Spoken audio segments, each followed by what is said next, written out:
We in the initiative know that watching our content causes YouTube to shove these channels in your face. And we know that the three dots maneuver doesn't help much, if at all. So from now on, we'll be linking to several third-party add-ons designed for one thing: chud blocking. I mean, you can block whatever you want.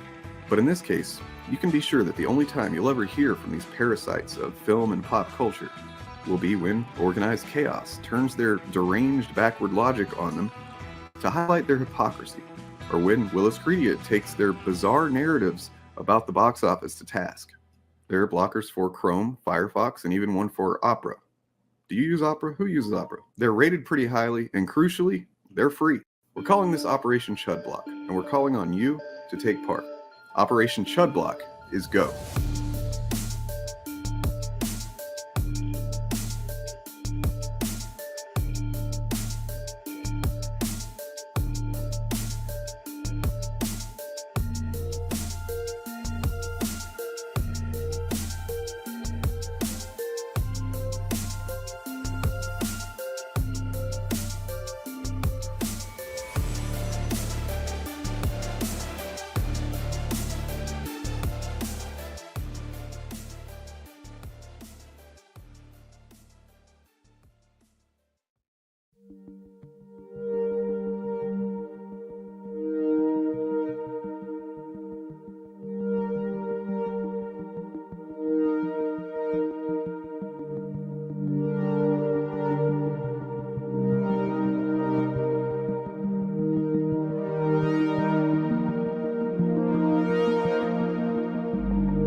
The future. Also, Ryan, you should have been a bubblehead. There you go. No, I didn't have to go down on a sub. Uh-oh, I waited too long to piss. It's already started.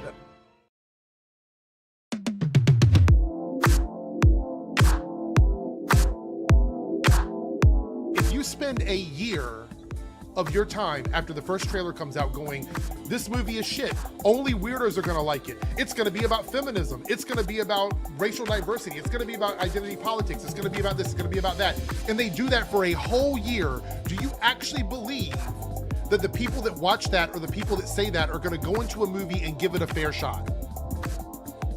And this is a genuine question. Do you believe people that make that kind of content will go into a movie and go, I'm gonna be open-minded about this, and then my opinion coming out of it is gonna reflect what I personally feel about it after watching the movie?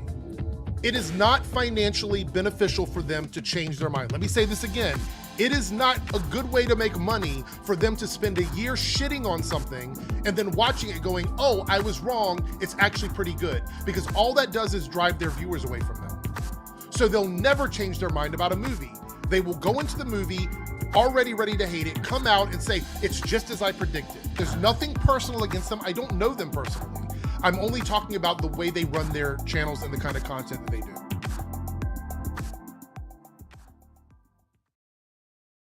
The only way that you can really stop this kind of thing is to arouse public opinion. It's very upsetting. It has a bad moral effect. Forced adversity.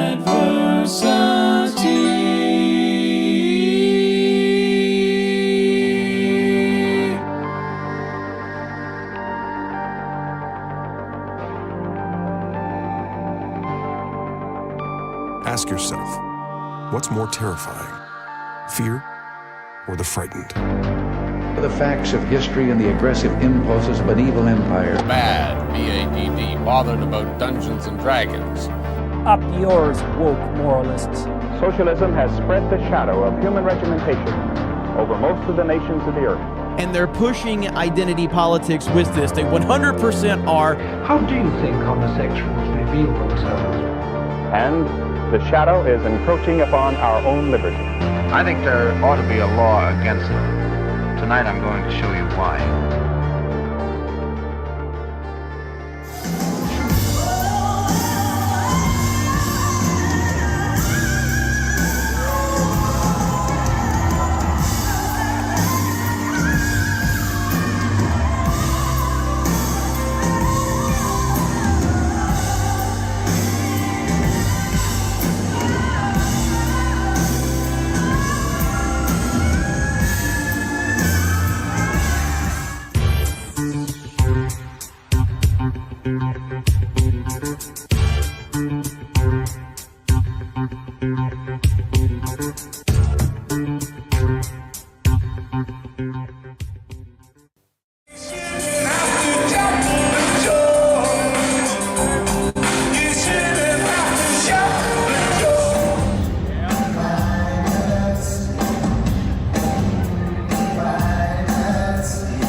Miles Morales. I'm Brooklyn's one and only Spider-Man. And things are going great. So are you like a cow or a Dalmatian? I am the Spot. It's not funny. Don't do that. Miles's grades are pretty good. A in AP Physics. That's my little I gotta go. All right, bye. He's lying to you. And I think you know it. Come on! I don't want to go! You know how to fly, don't you? No. Do you?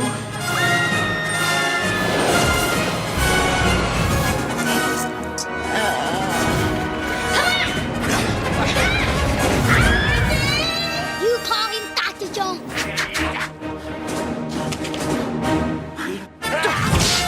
Hold on to your potatoes. We got company! They're calling an army. I've seen firsthand, these things really are. Bumblebee, there is only one way to end this war. Take it down! My back, me!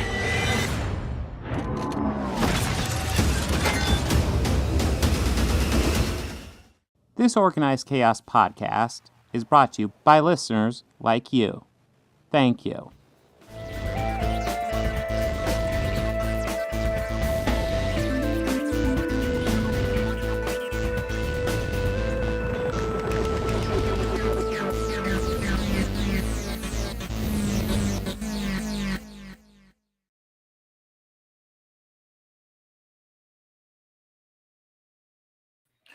Okay, I guess I'll pop up. I guess I'll bring on Bobby too. Hey.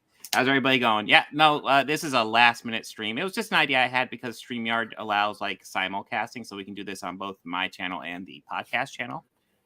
So we can get some fan interactions. That being said, if you are watching and like want to pick this up later, it will only be available later on the podcast channel. So make sure to check that out. This will only be on my channel while it's live. So yeah, but you know, I think as a general rule, it's good for us to experiment because this podcast is famous for its lack of technical difficulties. So it's like pristine, the best podcast in all the universe, really. We nail it every time. How you doing, Bobby? Pretty good.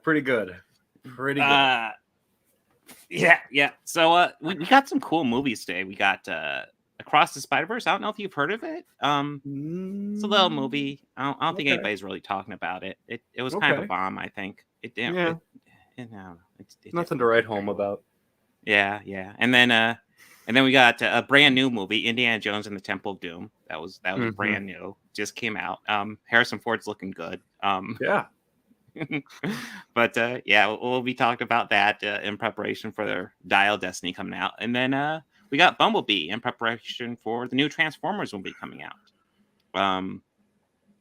But yeah. And you went to you saw Les Claypool. Yes, I saw Les Claypool this last week.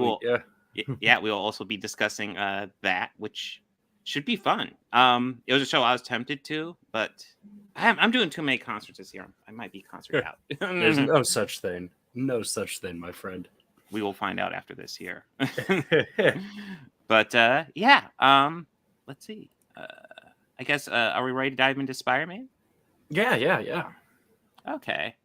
So Spider-Man Across the Spider-Verse. Part 1. Well, actually, it was called Part 1, and now it's just called Across the Spider-Verse. And then the next one, which will be next year, will be called Beyond the Spider-Verse. 9 months, I believe. 9 months. Oh, is it 9? Is it 9 months? Yeah. I know. Listen, my son's 9 years. To give you an idea about this movie before we really dive into it, my son is 9 years old. Mm-hmm. This movie's about 2 hours and 15 minutes, so it's a little on the long side for someone his age. Yeah. Essentially, his complaint was that he didn't like that ended. He didn't like that it was to be continued, and then essentially he wanted it to be longer. So that gives you his idea. Yeah. But it was this movie. I guess talk about the box office a little bit because I also think that's interesting. So going into it, it was supposed to get like $80 million. It was projected for an $80 million weekend, which was solid for an animated movie. And then like midway through the movie, it got like 100, or midway through the week, it got like 100 million. Weekend, it got like 100 million, and then by the end, it ended up like 120. It was the second biggest opening of the year, right in front of Guardians of the Galaxy 3. Okay, Mario was like 140 something. So yeah, this movie like blew all box office expectations out. I guess it's about time to get to our thoughts because, what are your thoughts, Bobby? I've been looking forward to this one since at the end of since the first one came out, and I saw the first one. I was really impressed with this. I enjoyed the story and like the story they were trying to tell within this Spider-Man adventure. I really liked it when they went to the Spider-Verse with the headquarters of all the Spider-Man. And that was like kind of almost like finding as many Easter eggs or whatever as different Spider-Man and just kind of, oh, hey, look at that. Hey. Oh, yeah. I really like the Spider T-Rex and the Spider Pig. Yeah, Spider-Rex is awesome. The Spider Pig was hilarious. I might have been the only one in my showing laughing at that. Mm-hmm. Well, I'm wondering if everybody's saying Sun Spider was in this, and I totally missed Sun Spider. Not Did you not spot Spider Sun Pig. Spider? No, I misspoke earlier. I meant Spider Cat. Cat. Sure, that makes more sense. Yes, I was like Spider-Ham was in the last one, man. Yeah, Spider Cat. Spider Cat. No, I didn't see the Sun Spider. I did No, I not. didn't see Sun Spider either, but everybody's saying they were there, so I'm actually excited to see this again. I don't know if I'll see it in theaters again. We'll see if the opportunity arises. I'll probably want to watch it again at home because there was like a lot of little tiny blurbs that came up, and I missed a few of them. But well, I'll go ahead and say I thought this was fantastic. I don't know if I think it's quite as good as the first one, but it's definitely the same level. It's if it's not as good, it's like almost as good. I'll give you my little minor negatives before we go into the positives because there's so many positives here. Okay. I feel like it takes a little long to get to the core story. We start out in I think part of the issue is we start in Gwen's universe and we're there for a little while. Then we have to essentially restart with Miles. I feel because we're essentially giving them both like starting points, it takes a little bit to get to the core of the story. Which I do feel a little bit, but it doesn't kill the movie remotely because overall I did like love this movie, as I already said. But yeah, that's my biggest negative. Another minor negative is, especially at the beginning, I think it's supposed to be Gwen's universe. There's lots of the animation style gets a little wild in her universe. Yeah. So it's a little much, at least for my eyes, they're a little much. Maybe I'm just becoming an old man.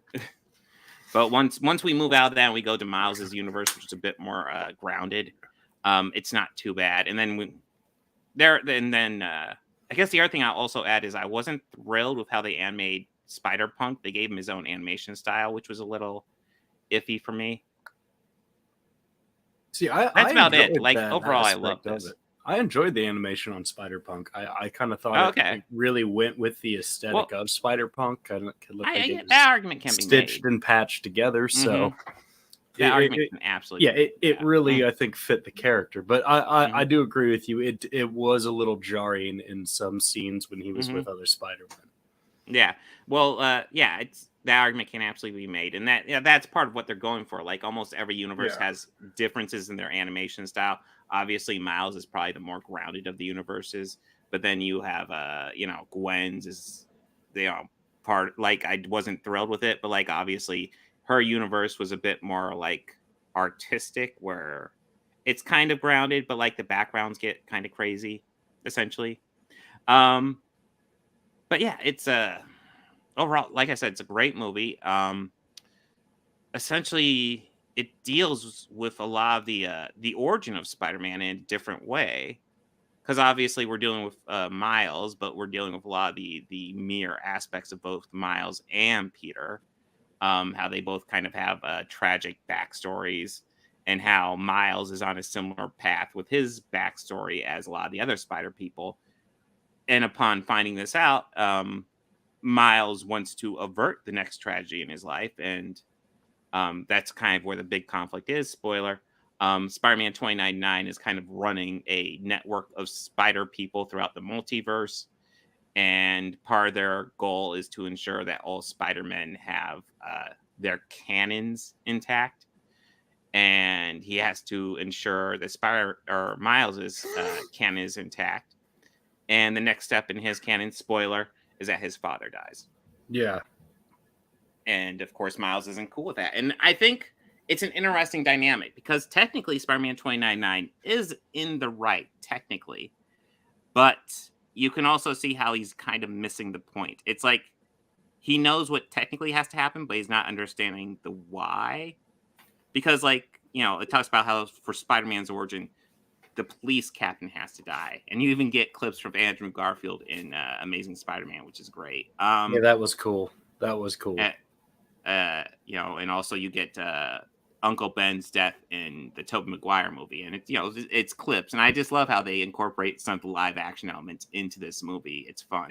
And Donald Glover as real life as a Prowler. Yeah, Prowler, which he's already been introduced as that Aaron. Yeah, in the MCU. In Tom Holland's. Awesome. Yeah, so it's just more of like, are they going to fully make him Prowler now? I hope so. I would love to see because that's a payoff. In the MCU. That's such a needed payoff because he's already said, I got a nephew who lives around here and I don't want those weapons anywhere near him. And it's like, come on, give us a live action Miles now. Yeah. Well, I think I heard somewhere. I've heard lots of. I haven't looked up the source, but I'm hearing lots of people talk about how Sony announced they're going to do a live action Miles, which with Tom. And yeah. Yeah, and I don't know. I don't know exactly how long until that will come out. I mean, we all knew it was a matter of time, and I want to stress that is impressive. Miles Morales is a character that is like 12 years old right now. For him to become so popular that not only is he getting animated movies, about ready to start getting live action movies, that is fucking impressive. But I mean, at the same time, he's a great character. Like, you can't watch these movies and not admit that he's a great character. And he was inspired by Donald Glover being such a Spider-Man fan too, if I'm not mistaken. Yeah, Donald Glover really wanted to play Spider-Man, but it didn't work. But it gave him the idea to introduce a new variant on Spider-Man, and it's great. And like Peter Parker is such an iconic character. For Miles to come in and like also be able to take on that mantle, but carry it on his own, it just shows you how strong his character is, because that's incredible. So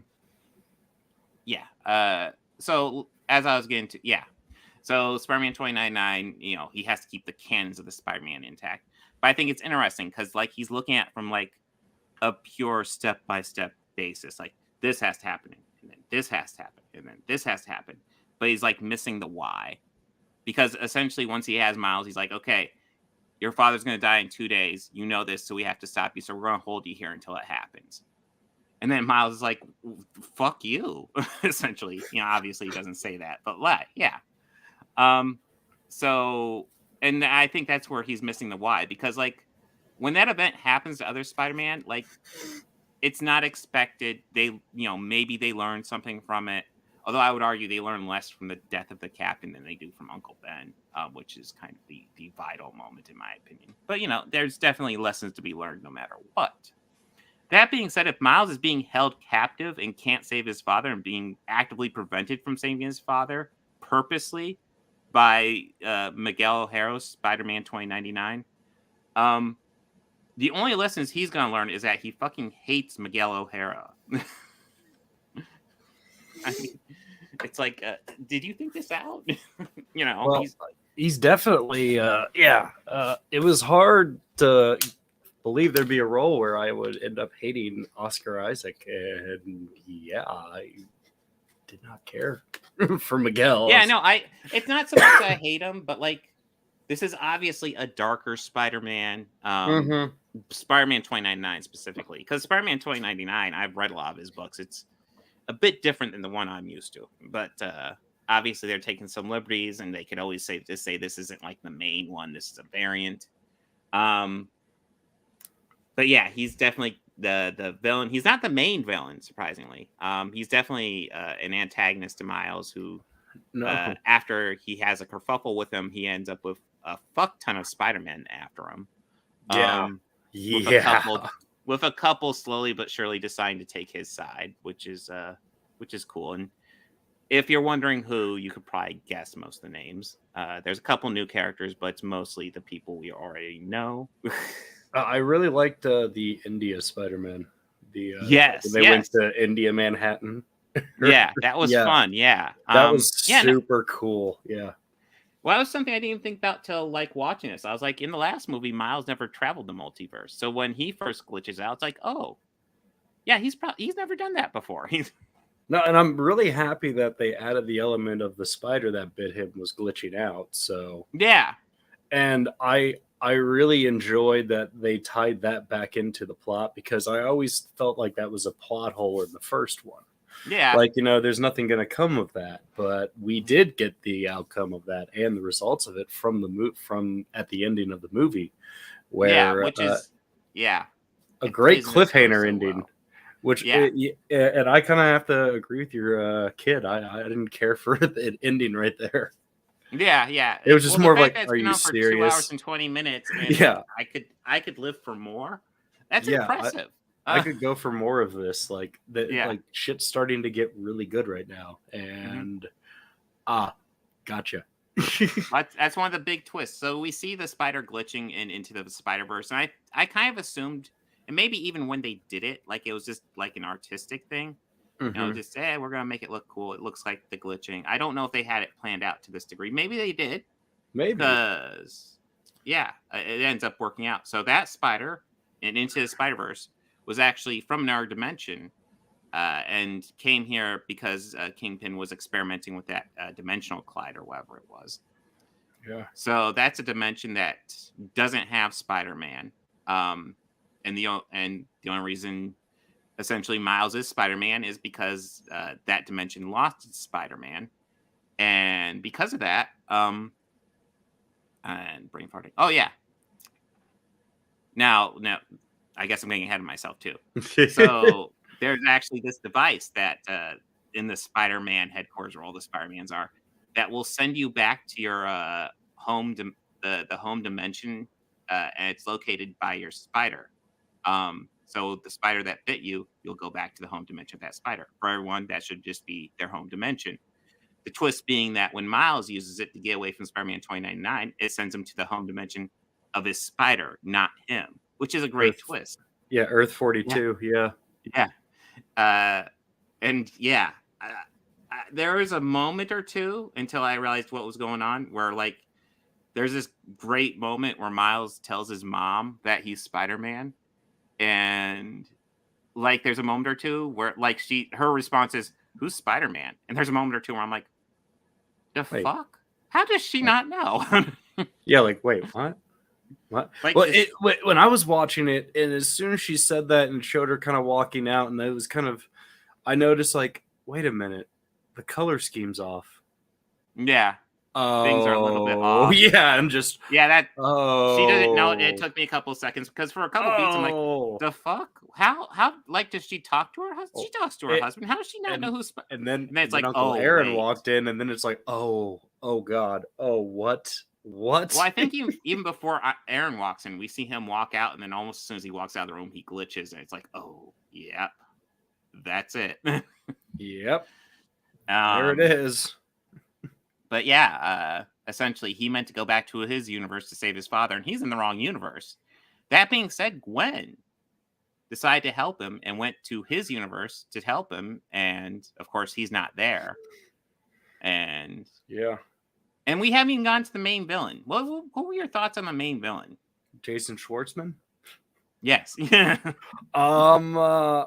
I enjoyed the character, and I know he's definitely one that they like was originally written in the comics as kind of just a one-off sort of villain. I assumed he was a one-off from the trailer. Yeah, like just something to start the movie with. Yeah. But no, they are actually turning him into a pretty bad dude. And I'm really enjoying to see this element to the story in the next installment. Mm-hmm. Yeah, so his character, it's Spot, and you see him in the trailer, and he's just like this goofy guy that Miles is stopping from robbing a convenience store at the beginning. And it's kind of a nothing character. And then when he accidentally portals himself into what appears to be like non-existence or whatever, you don't really think about it because, whatever. And then all of a sudden he starts gaining dimensional hopping abilities. And like he's so mad that Miles thinks of him as a nothing character, he decides to experiment on himself and makes him not a nothing character. Yeah.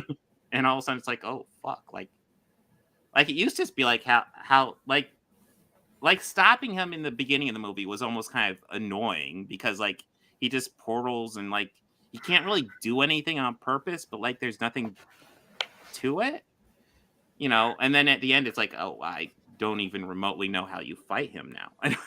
Yeah. But yeah, it was weird. Like at first he kind of annoyed me, and then by the end I was kind of like, okay, I'm kind of concerned with how they even remotely stop him now.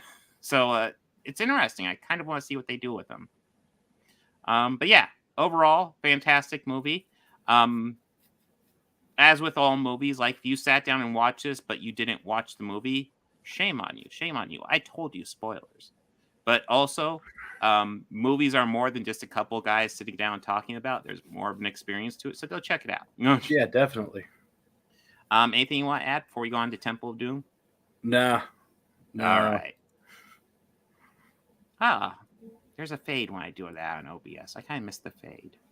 I'm being picky. I mean, but yeah, Indiana Jones and the Temple of Doom. Famously my least favorite of the original trilogy. Because for most of my life, there's only 3 of these. So, yeah, for the majority of my life, there was only 3 too.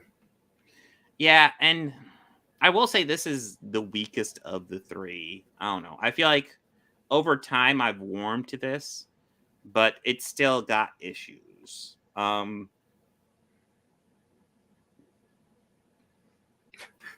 I brain fart. First and foremost, Kate Capshaw. Yes. Oh my God, yes. So I think something that's good to bring up is Steven Spielberg when he talks about this movie. The one positive he has for this movie is that he met his wife, Kate Capshaw, at during filming. And that's about it. He wasn't thrilled with this one. He was so thrilled that he put her in it. Yeah. And I imagine ad-libbed a lot of parts. Like, I imagine that whole scene with the elephant. You think that's ad-libbed? I can't imagine ad-libbing that. Yeah, I imagine she said, I have an idea. Because so much, I don't know. Like, a lot of the stuff with her, I feel it just doesn't fit in, like, the same style of a movie as this and Last Crusade. Like, there's a lot of this that fits as an Indiana Jones movie. Mm-hmm. But just the stuff with her, I don't know. Like, yeah. I mean, you're right. 75 YBA. Yeah, she is good looking. I will give her that. That's about the pot. Like, and I don't think she's a bad actress per se, but like her character is. Well, that's the thing. Like, her character is insufferable. Like, she really is. I cannot like Indy. Like, okay, so let's get that out of the way. The beginning of this movie, I think, is pretty fucking tight. It has a little musical intro, and that's pretty cool. And then you have this negotiation between Indy and these guys who are trying to essentially fuck him over. And that's all actually, I think, pretty well done. I kind of like the intro. But, like, in that intro, you get an introduction to her. And, like, Indiana Jones is, like, poisoned and desperate for an antidote. And rather than, try to help him get the antidote so he doesn't die, she goes after the fucking diamond. And it's kind of a trend that she does throughout, like, the whole movie, too. Like, as soon as they got to the palace in India, she immediately tried to, like, cozy up and, like, get married to the Maharaja, not realizing that he was a child. Yeah. She is like she doesn't know him, but she's like, oh yeah, I'll marry him. It's like, yeah, her character is awful in this. Just not fitting. No. I just can't stand her, and that's the biggest weakness of this movie by far. I know Short Round, Ki Hu Kwai. I'm certain I'm slaughtering it. He gets a lot of grief for this movie too. That being said, like, if there was another version of this movie where he was the worst, where he's exactly the same but he's the worst aspect, this movie is like a million times better. Not even close. Because, like, he has his goofy little moments, but it's nothing compared to Willie, Kate Capshaw on this. He's actually, like, somewhat competent and ally. And that's the thing. He's a little fucking kid. And I believe him as a competent ally more than I believe Willie. Though that being said, Willie's not even portrayed to be a competent ally. She's insufferable. And of course she hooks up with Indy at the end. And I'm like, why, Indy? Why? Like, literally, just let it go, man. She's literally you had a woman you fought Nazis with. Yeah. And actually, not yet. Well, actually, they did have a prior history, but yeah, that's the weird thing about this movie too. This movie is one of the first prequels I can think of, because this actually takes place 1 year before Raiders, which is interesting timing. Well, that's the thing. Like, there's also that scene later in the movie where the two swordmen come up and they do the fancy sword stuff, and you see them reach for the gun, and it plays like plays off of Raiders, and it's but technically that scene hasn't happened yet. And it's framed the same way. Maybe after that, Indy learned from his mistake and always made sure he had his gun. Yeah, yeah. Maybe that's it. That's the time he learned that lesson. Maybe that's when he it, learned. because that kind of works. Yeah, but like I said, I think the intro works. I like the twist where he's running away from the guy and he says the guy's name, then he hides off on the plane. You just see the guy's name on the plane. I was like, oh, that's pretty fucked up. Dan Aykroyd dropped the ball on that one. Yeah, but then they survive by going on a raft and falling how many feet? I mean, a waterfall. Yeah, it was a it was a bit big of an ask of suspension of disbelief that moment. that raft could also act as a parachute. Yeah, based on nothing. Sure, it's movie magic. Let's just go with that. But the raft thing was kind of wonky.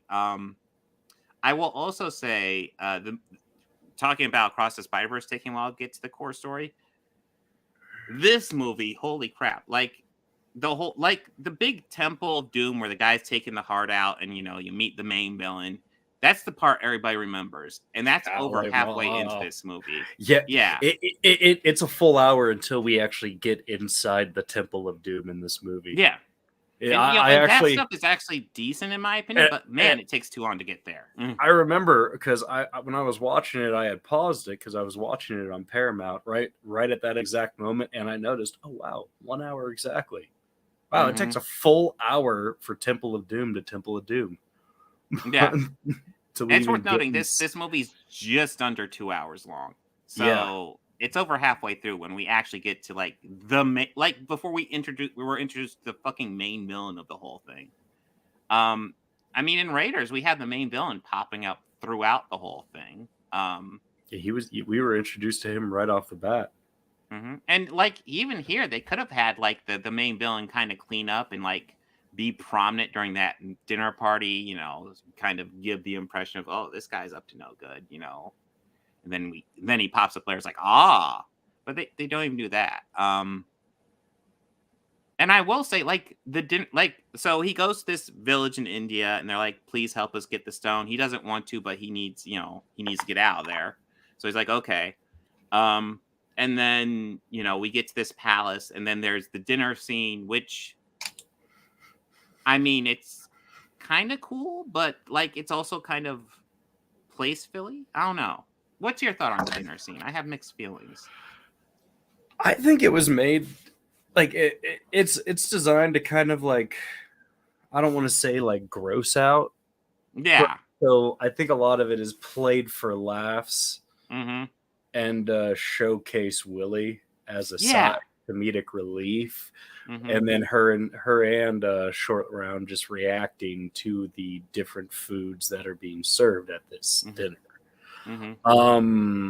Culturally, I think it's also meant to be a little jabby in that aspect for the time it was made. Yeah. But you could tell that Monkey Brains though that was straight some plaster and maybe some food coloring on some actual ice cream or something. I don't know. The scene's always just kind of funny to me, but it's always just kind of funny and there's all this serious kind of plot development stuff happening with Indy and the British consulate and the guy who was the aide to the Maharaja. And that, I don't know. It's a scene. I don't really think much of it other than that. There's this huge collection of characters we meet there that are completely irrelevant. That guy who was really excited about each course. Yeah. Well, there are I guess the dinner scenes is kind of playing off the jungle scene, and then the scene where Short Round and Indy are about ready to get crushed, and there's all the insects. It's just multiple scenes designed to have Willie get grossed out and freak out and scream a lot. And that's probably part of why I can't stand her. They just wrote all these scenes for her to freak out at. And a little insufferable. It's like I get it. Well, I in get it. comparison to that and the jungle scene, I think the jungle scene is just kind of more of where I just go, oh god. Mm-hmm. I mean, I think the thing with Indy and Short Round yelling cheater at each other is way more entertaining than Willie. I wish there were subtitles from when they switched from like speaking English. Yeah. Yeah, no, there's a couple of moments where Short Round goes to his native. I don't know what his native language is, but he goes to his native language. And well, they said it was Shanghai. I think it was Shanghai where they met. Okay. I believe is no, that's where it started. Mm-hmm. I don't think you mentioned where they met. Yeah, like where he caught him trying to steal his pocket, or like pick his pocket. Mm-hmm. One thing I thought was, I don't know where you played this in, but like Indy has his buddy in that Club Obi-Wan scene.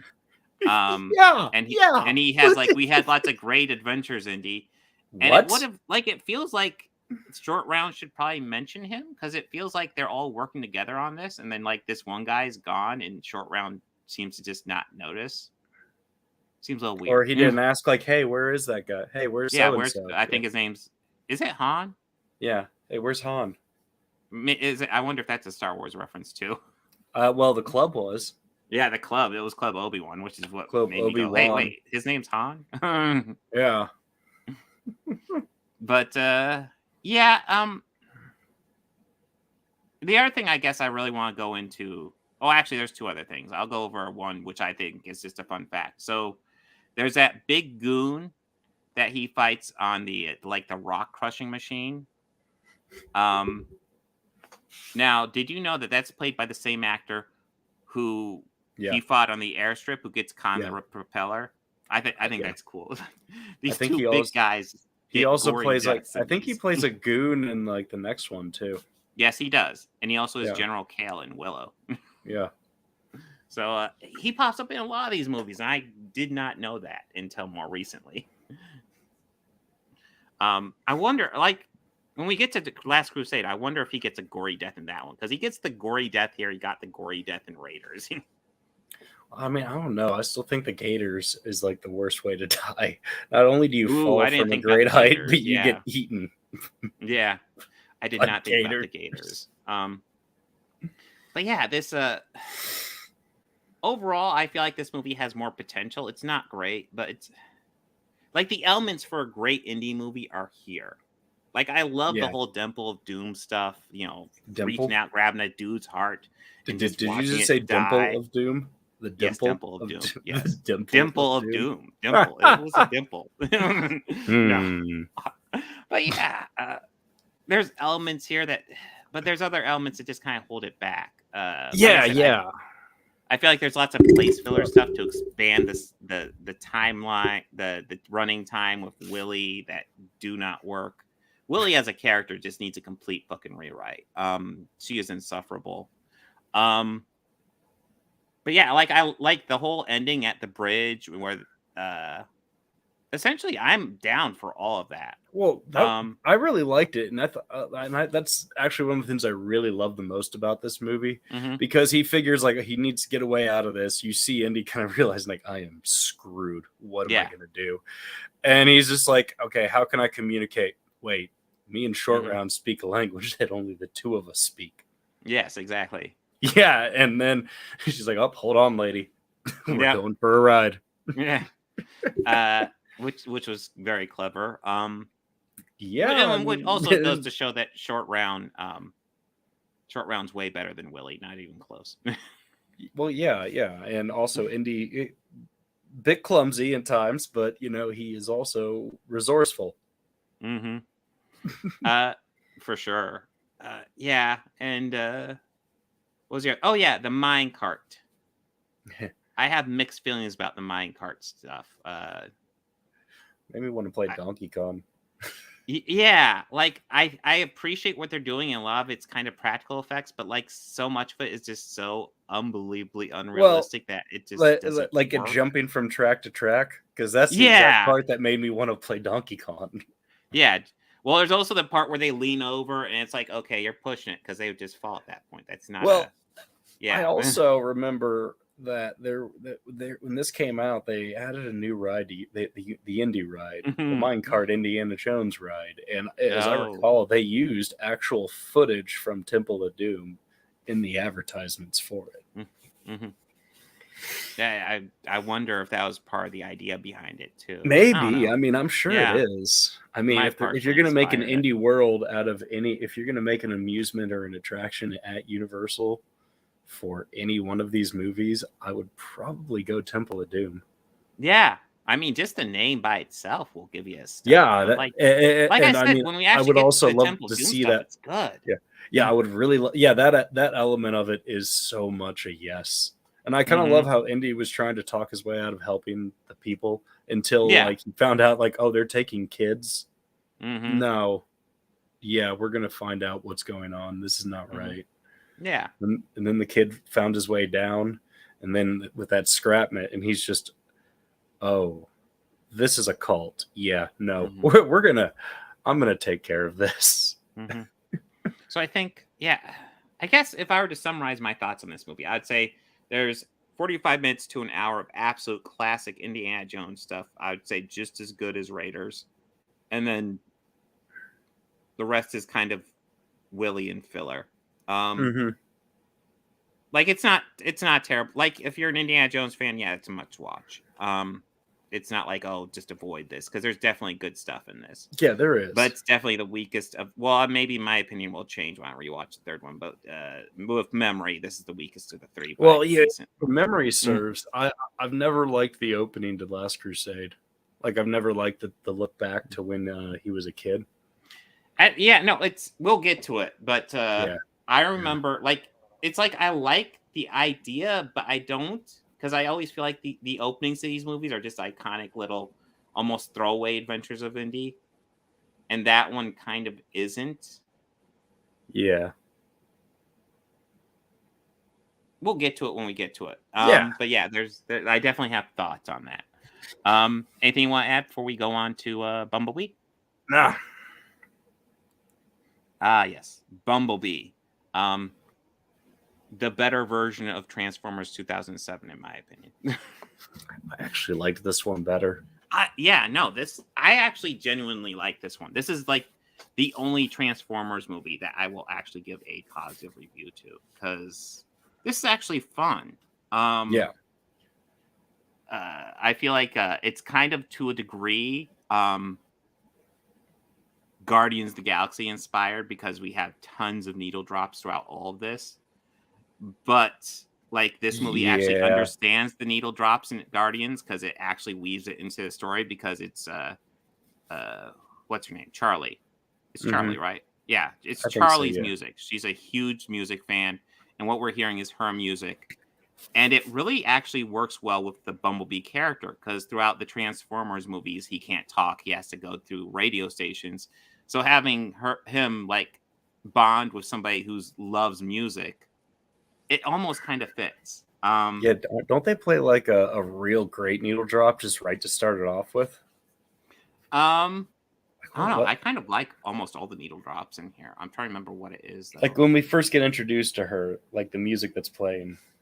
It's probably Smith's, because I know she's a huge Smith fan. Yeah, I think it was the Smiths, because it was, because I remember that really surprised me. I was like, oh, okay, movie. Oh, okay. I see you have the deep cuts. All right. Well, had you seen this before, Bobby? No, I have not. Okay, so what were your thoughts, like, kind of going in and watching it? It was a Transformers movie. Bar wasn't really high. Bar really wasn't high. No. But it did get raised a little when I first heard some of the score. And also when I saw John Cena, I was like, okay. I enjoy Cena. I think he's all right. Yeah, no. He's kind of a wonky character here, but it works. Like, he's a goofball, but he's also semi-villain until not a villain.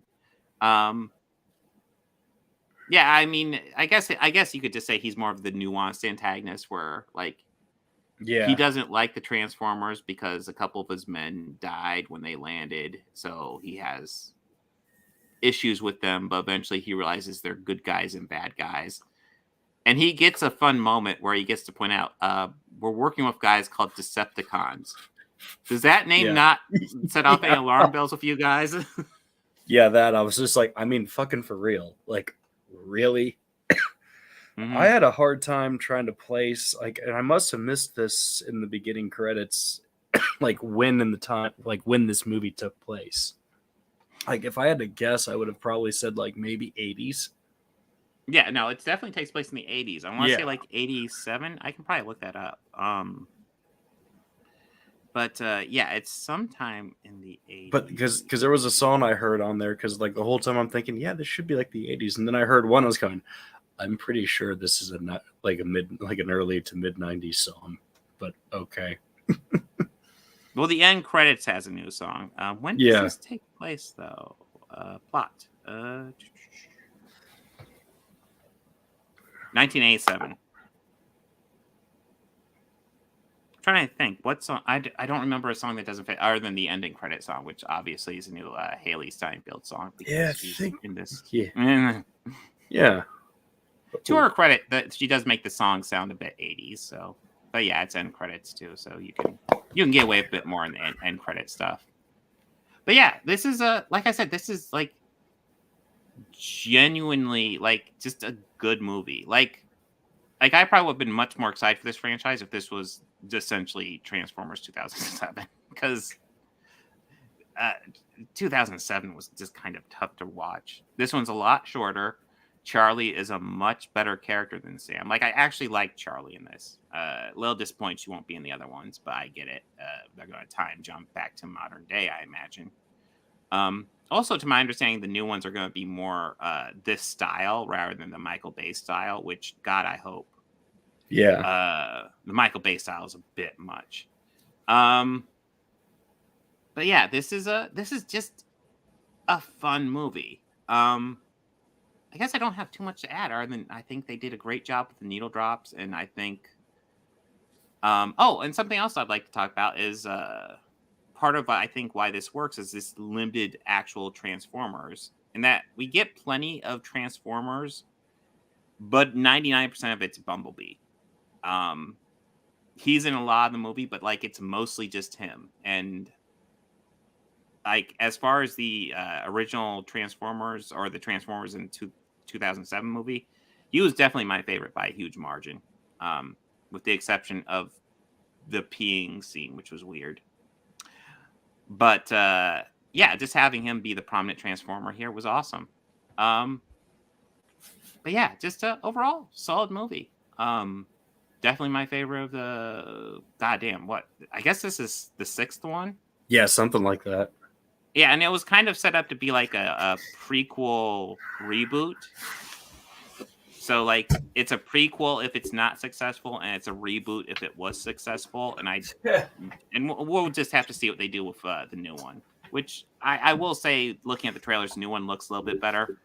What I will say I like about the trailers for the new one is that I noticed lots of shots where this camera isn't moving. And I'm like, thank God, because Michael Bay kills me with how he cannot hold a fucking camera still for one moment. Yeah. Like, dude, it's cool for the action scenes, but we don't need it in every scene, because then it loses all meaning. And then all of a sudden I'm just fucking tired of watching it. But yeah, this is a good one. Anything you want to add? Or are you ready to jump into Les Claypool? Yeah, I'm gonna get into that right now. All right, let me bring up an image for that. I don't have anything else to add. Like I did enjoy this Bumblebee movie, and it is one that I enjoyed more out of any of the Transformer movies I have seen. Oh yeah, which I think I've just seen like one in, like I think maybe the first 3. I've seen them all. Maybe, I don't know. This is definitely my favorite, and I've seen them all. And yeah, yeah. Oh. So yeah, Les Claypool. Now, I'm no stranger to Les or anything like that. I have seen Primus probably maybe 5 or 6 times now. Ooh. And what's interesting, what made me the happiest about this was that this is one of the side projects that he's had, because he's had various side projects over the years. I mean, there's Sausage, there's Bucket of Burning Brains, there's Oysterhead, there's Frog Brigade, Do It A Twain, and Holy Mackerel, Electric Apricot. Yeah, there's a few that he's had over the years. But this and Oysterhead are really the things that made me a fan of this guy, like made me a Les Claypool fan. And so I'm happy that he brought this act out on the road with the lineup that he had. I have to, and on this tour that they're going, the the Sea of Green tour, they performed Animals in its entirety, which is a plus. Major plus. I mean, any Pink Floyd live is great in my opinion. But yeah, we also got 2 premieres on our stop. That was the first time that they played the Gauntlet. That was a Mackerel cover, and also Holy Mackerel, both 2 songs that were live premieres or debuts for that tour. Yeah, and then they played all of Animals and an awesome Cosmic Highway. The encores were One Better and Whamola, which Les had this really cool, like a disco ball helmet that they were shining the lights on it. So it's just bouncing off everywhere. Yeah, Sean Lennon, who is the guitarist. Oh, he's also, there's another one, the Claypool Lennon Delirium, whatever that other project is. It's a bit out there for me. I enjoy it still. Sean Lennon, I'm kind of meh on. But I picked up this Purple Onion shirt. Nice. I will say the one side project that I don't think gets enough attention is Oysterhead. I thought that was a solid one album they've done. Yeah. Oysterhead is really, really underappreciated. I do agree with you. It's very underappreciated. I'll actually listen to the Purple Onion and Oysterhead as like a mishmash of the two, because they both blend really well together in my opinion. But I also got a show print for the show too. Nice. Now this is one that was made just for Columbus. I'll try and show it off a little bit here. Yeah, got the froggies there. That looks cool. Yeah. Fuck yeah. And the Fearless up there. We are. Yeah. Now they also had a web variant of this, which I was curious to see about, and it's pretty much the same poster, but it has a little bit more of like a reflective material on as the surface. Now, this is going to be getting framed here soon. But yeah, I was very impressed with it. The light show was very cool. Like the only thing negative I can say about any of it was just more so the venue itself. Just issues I had with the venue.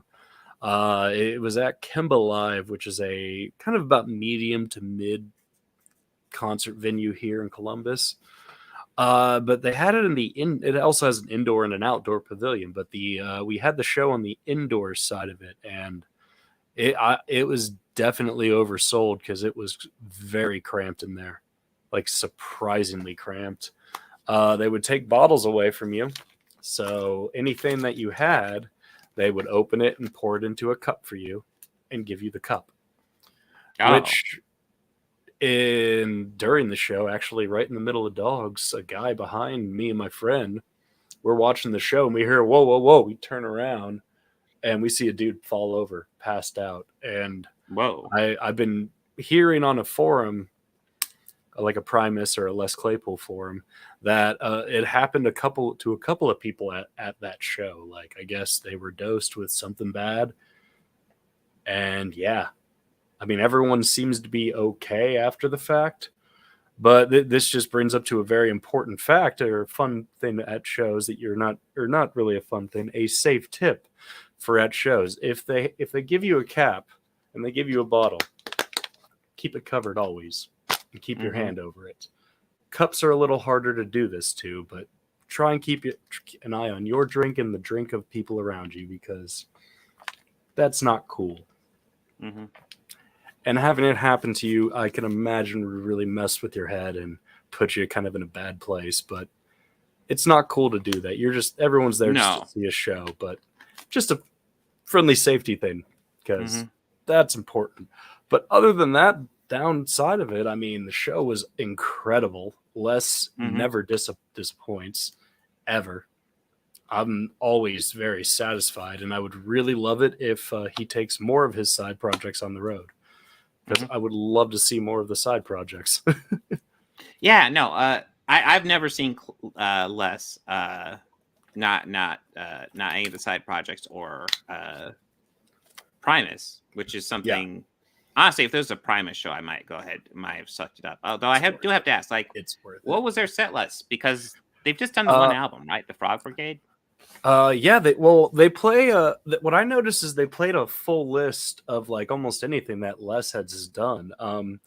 I could read off the set list to you right now. They also share the set list the next day on their Insta. Which I was about to say there's also Set List FM, which no. Well, they opened the show with the first David McAllister, and then they did Rumble of the Diesel, which is just off the last solo album. And then Lawn in the Tooth, another Frog Brigade tune. And then they played the Cricket and the Genie parts 1 and 2 off of the Claypool Lennon Delirium. And then they did All of Animals. And then Running the Gauntlet and Holy Mackerel, Cosmic Highway, and then the encores of Whamola and One Better. All in all, the show was about 2.5 hours. They played some of those songs. Like they played the fuck out of some of those songs. They definitely, with Running the Gauntlet is one that when they've played live is usually when they'll give each member a solo. And they did that. And what's really funny is, like I said, that was a debut for our stop. Or for the Columbus show is the first time they played it out on the road that time. And the first time they played it and they fucked it up. like Sean hit the note one too many times or something silly like that. Yeah. Yep. Yeah. That is a great resource. I just dug up Setlist FM, which I'm trying to desperately avoid the Cure stuff for. But like there's interesting stuff like set time, start time, average tour. It's like that's interesting, but it's like I try not to know too much of the set list going into a show. Yeah. So like if you don't want to know it, I'm kind of spoiling it. But if you're interested, it's there. I kind of do that with jam bands when I go to see them. I try not to see what's been played or what was played the night before or anything like that. But I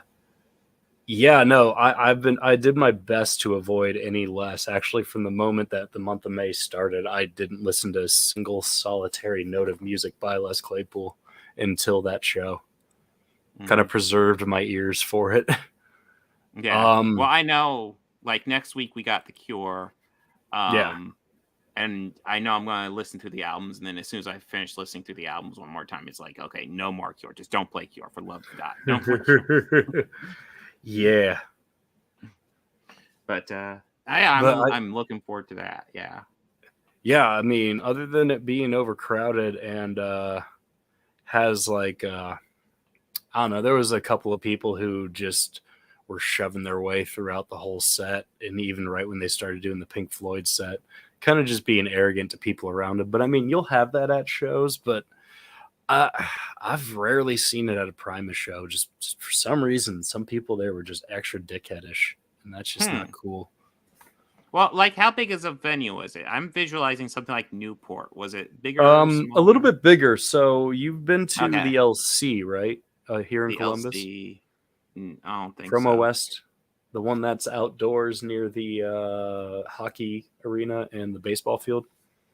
Okay, so it's outdoors. So yeah, it's kind of off Neil.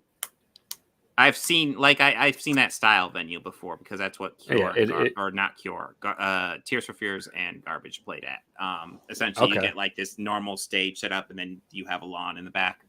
Yeah. Okay, it's kind of like that, but the indoor side of it is different. It's like a giant cube-like thing where there's a little lower level for the floor area, and then just the higher up back standing area floor, and then it just goes all the way back to the entrance. Yeah, it's just kind of like that, but I think like the sound inside is terrible, and if they were to pick, they could have easily filled the Newport with that place easily. I would have rather seen the show at the Newport, to be honest with you. Would have much rather seen it at the Newport. I don't know why the hell it was indoors, but So details. I mean, let's face it, you saw potentially one of the best bass players ever. So I mean, that's something. Like, dude, like I've never heard a bass player dominate just the sound of a band just so much, and like he does it like effortlessly. It's amazing. And 75 YBA, we have covered Tears for Fears on the podcast, so go check it out. We do an album ranking and show review for their show of Garbage. But yeah, like I said, if Primus ever comes through, I'll probably have to check that out. Highly recommend. Like, this was a bit. I think with Cure coming up, I wasn't really eager to do 2 shows so back to back, but if it were Primus, I probably couldn't resist. But yeah, so I guess you like the show. Yes, very much. Very much. I was about to say, we'll be covering next week, but next week it is The Cure. So George will be joining me for an album ranking, and we'll be talking about our experiences at that show. And I don't know if that will be live streamed. Probably not. If we do, it'll be at a weird time. But we will see. And then we might experiment with the live stream thing again in 2 weeks. What are we covering in 2 weeks? Oh, 2 weeks is going to be The Flash. That will be exciting. So The Flash, we got Last Crusade, and then we're going to be covering some Star Trek Strange New Worlds next week. Yeah. Episodes 1 through 5 of season 1. Which, that'll be fun. I remember liking that a lot. So, yeah. Make sure to if you want that content, like I said, we're going to experiment, maybe live stream some of it on the Organized Chaos channel. But like I said, as soon as we go off here, I'm going to go through and I'm going to block off this one on my main channel. So if you want to watch this, go to the Organized Chaos podcast channel and subscribe. Thanks, YBA. Thank you. Working on getting more up.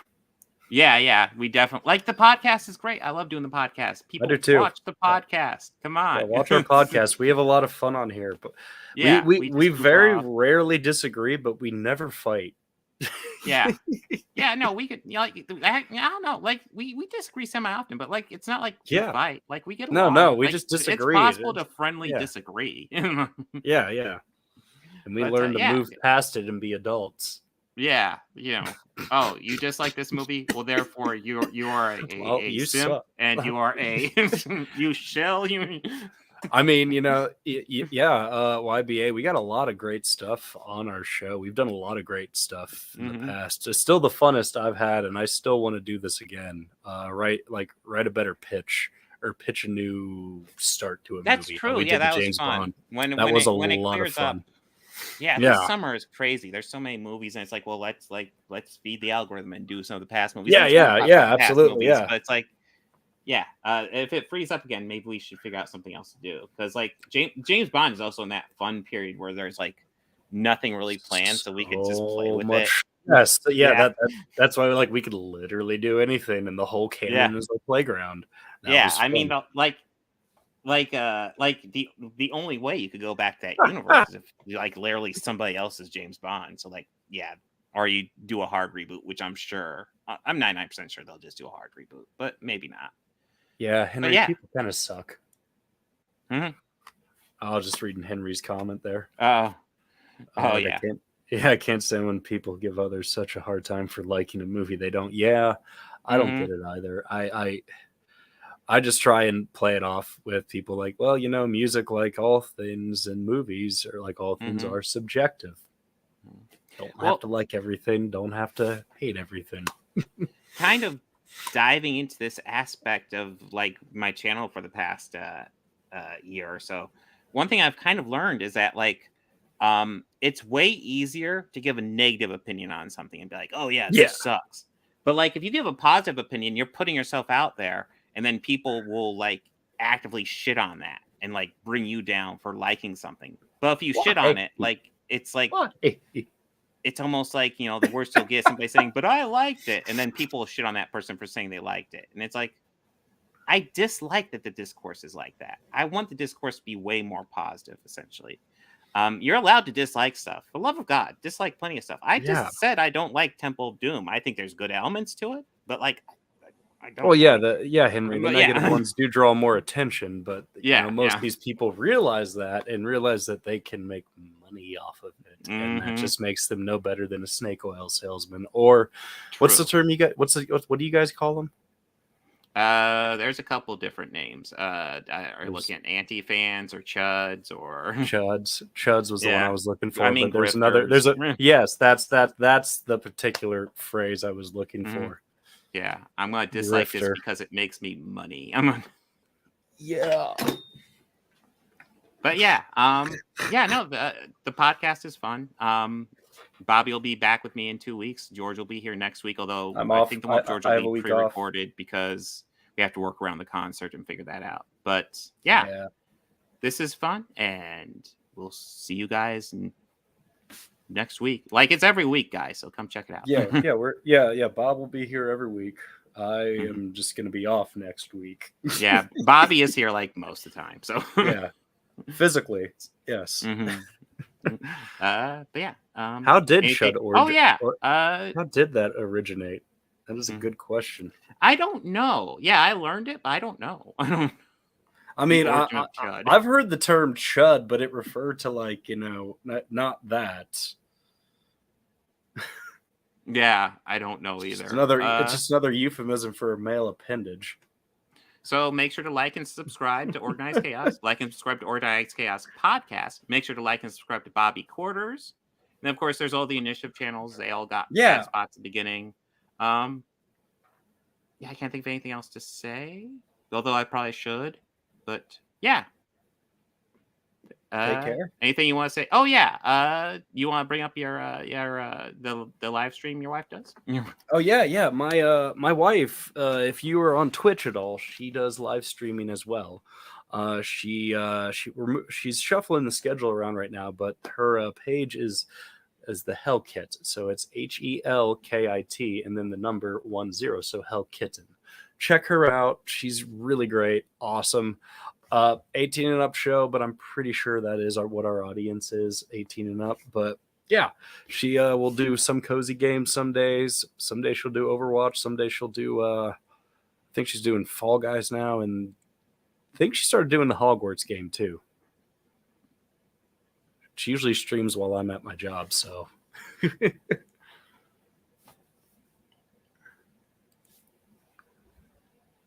She would just did you dump it in? Go check her out.